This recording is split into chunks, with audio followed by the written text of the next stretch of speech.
Namo Buddhaya. If you were to choose one book for the rest of your life and to keep it with you and carry around wherever you go, what book would you choose?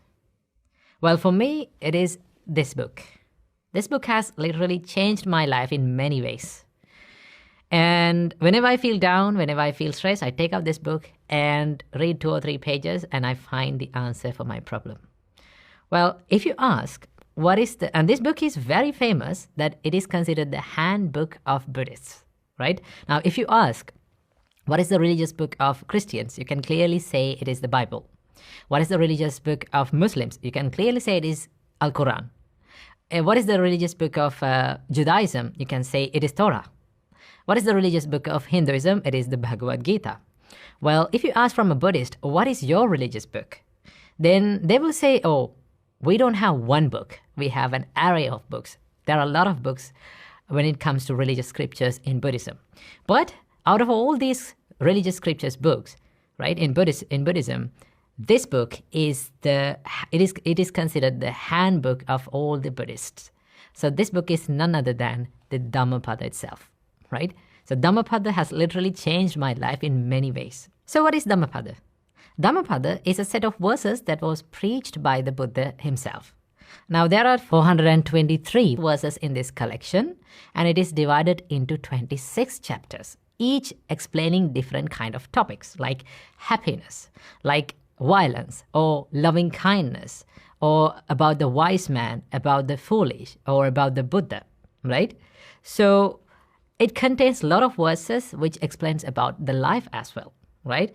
And I would recommend that whenever you feel down, whenever you feel stressed, if you have this Dhammapada book with you, you can take it out and read 2 or 3 pages, and I'm pretty sure that you will find the answer for your problem, right?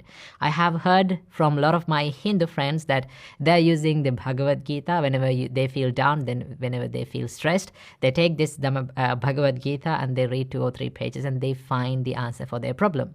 Well, for the Buddhists, in the Buddhist practice, I would highly recommend Dhammapada book to use as the handbook of every person. Dhammapada has a lot of advices and life lessons that they are wonderful.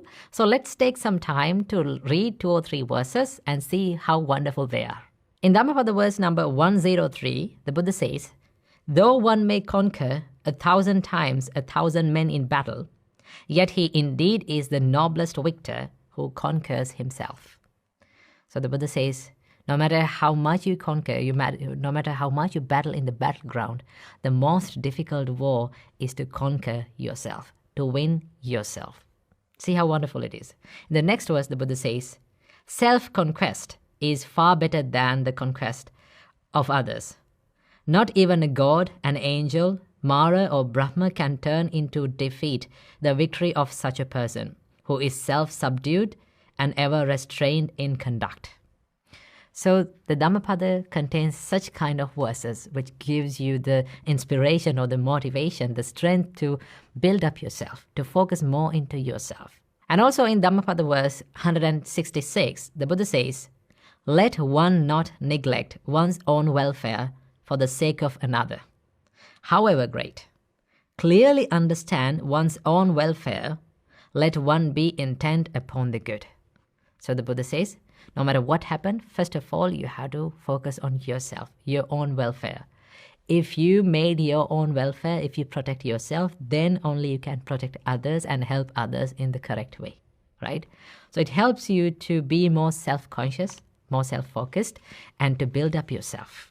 In verse number 290, the Buddha says, if by renouncing a lesser happiness, one may realize a greater happiness, let the wise man renounce the lesser, having regard for the greater.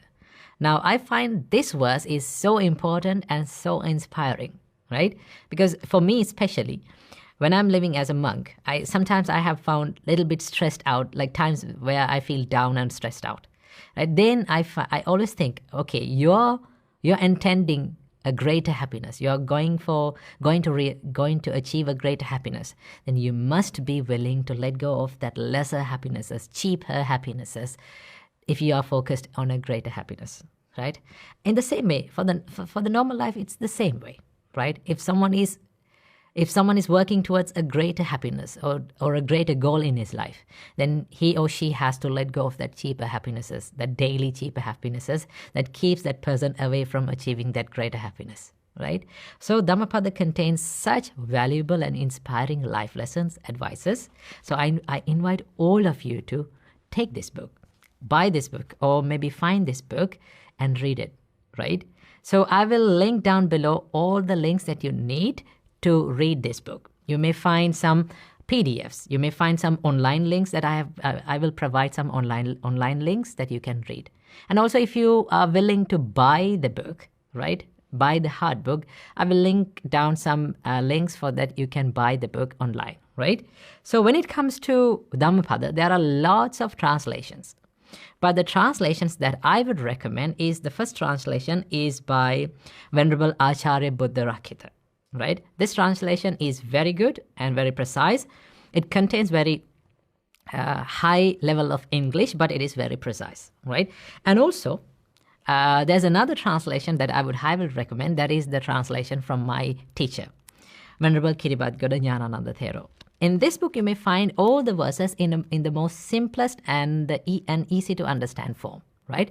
So if you can buy this book, and these are the two translations that I would recommend for all of you. So I invite all of you to buy or read it online or find PDFs and read these books, read this Dhammapada book, and then you will find a lot of valuable life lessons. So that is all for today. I wish you all, may you be healthy and may you live in peace. Namo Buddhaya.